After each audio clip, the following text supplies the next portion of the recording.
The story must begin with a case of the murder of a husband. A successful middle-aged woman had murdered her husband. This terrifying murder case caused a stir in Virginia. The attorney's office had pushed this hot and hard-to-swallow case to a new lawyer who seemed to be easily bullied.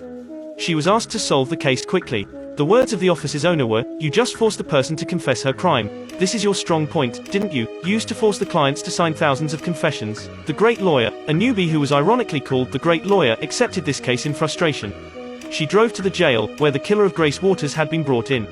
Unexpectedly, the first sentence she said was, "I don't need a lawyer." Jasmine explained that she just came here following the protocol. As long as Grace signs the confession, everything was set. On her way back, the more Jasmine thought about it, the more she didn't feel right. Grace is a loyal Christian. She also didn't have any criminal record. Why did Grace suddenly kill someone, then suddenly confessed her crime? These questions kept lingering in Jasmine's mind. Her boyfriend, Jordan, told Jasmine that, "The most important thing in a person is courage. Just do whatever you want. Do not be scared of anyone, not speak your mind." Unexpectedly, the next day, Grace's son had reached out to her, and said that his mother was innocent.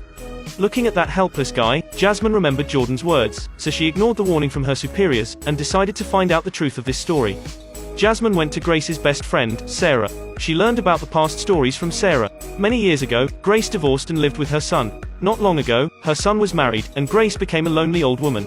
Sarah, fearing that she might be sick from frustration, told her to went to an art exhibition.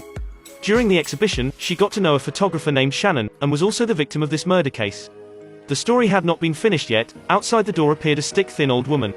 Sarah told Jasmine, "Well, this is my family's tenant. She had trouble walking, so she needed help." Jasmine had to say goodbye and leave. She went to prison again with a lot of questions in mind. She wanted to question Grace thoroughly.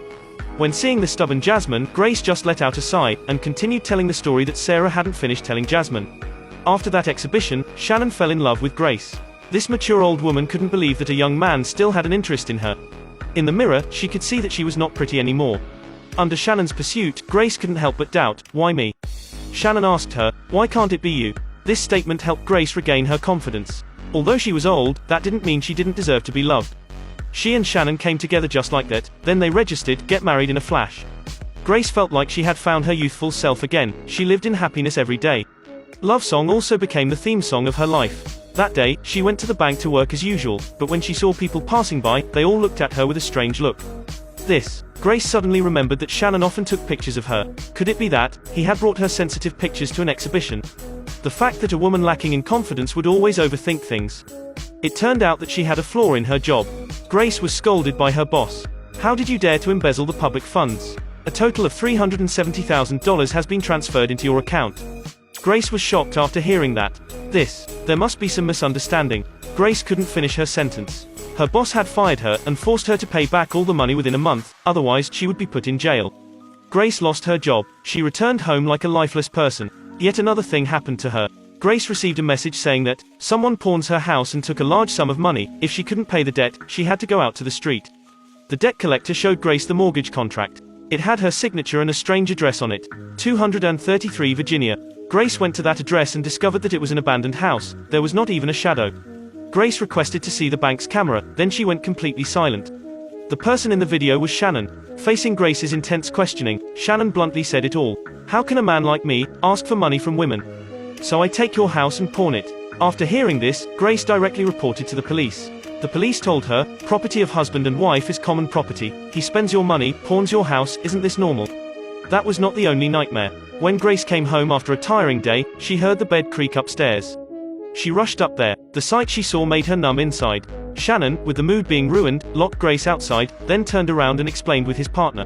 "Ah, the woman just now is my mother. Come on, let's continue what we were doing." 3 minutes later, Shannon casually walked downstairs. He called Grace. "Darling, don't you love me? Hurry up and make a cup of cappuccino for me." Hearing this, Grace quietly walked up behind Shannon, and smacked him in the head with a baseball bat. 1, 2, 3 times, then Shannon died. After releasing her anger, Grace lifelessly tossed his body into the basement, then drove away. On the road, there was not a single person. In this situation, Grace came back to her sense. Grace collapsed and called Sarah, then told Sarah that she had killed someone. Sarah immediately went to Grace's house, then discovered that the body had disappeared. The body was nowhere to be found. Jasmine knew that Grace was still hiding something, so she went to Sarah again. They knew the truth behind Grace's determination in confessing her crime. It turned out that when Sarah arrived at the crime scene, she saw the car of Grace's son was leaving. They guessed that Grace's son had hidden the body. To protect her son, Grace chose to confess the crime. Now Jasmine knew the truth, she immediately came back to the attorney's office. She told her boss that Grace was also the victim. But the boss said, "There is much evidence against her, if you want to defend her, it will take a long time." After hearing this, Jasmine decided that she must win this case.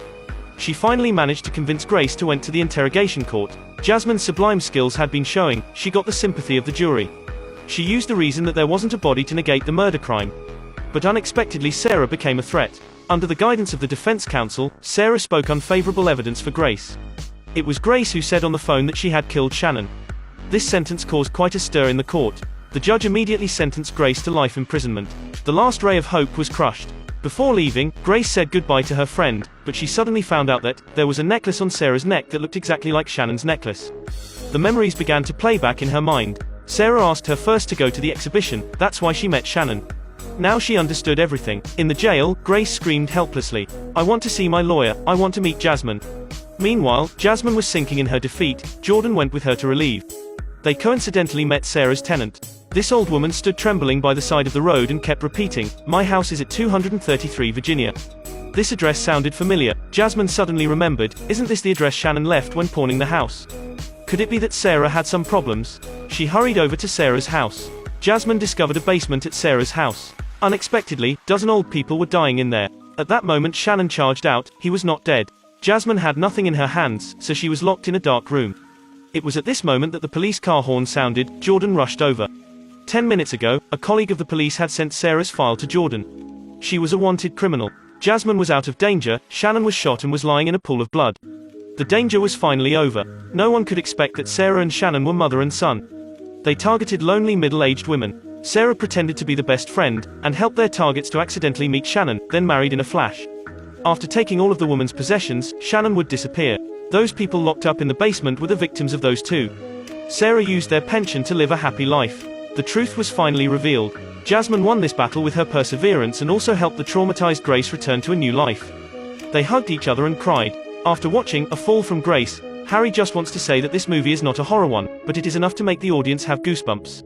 The crime is hidden behind friendship is just too disgusting. Of course, this movie also teaches us that, in some critical moments, don't go out if there is nothing important. If you meet someone who takes advantages of your friends like Sarah, then meet someone who deceives your love like Shannon, then you have big trouble. Stay at home and watch my review or better. A friend like me will be beside you to help you get over the cold loneliness. You are my friend, so you should also comment, like, and follow, right? That's what friends do.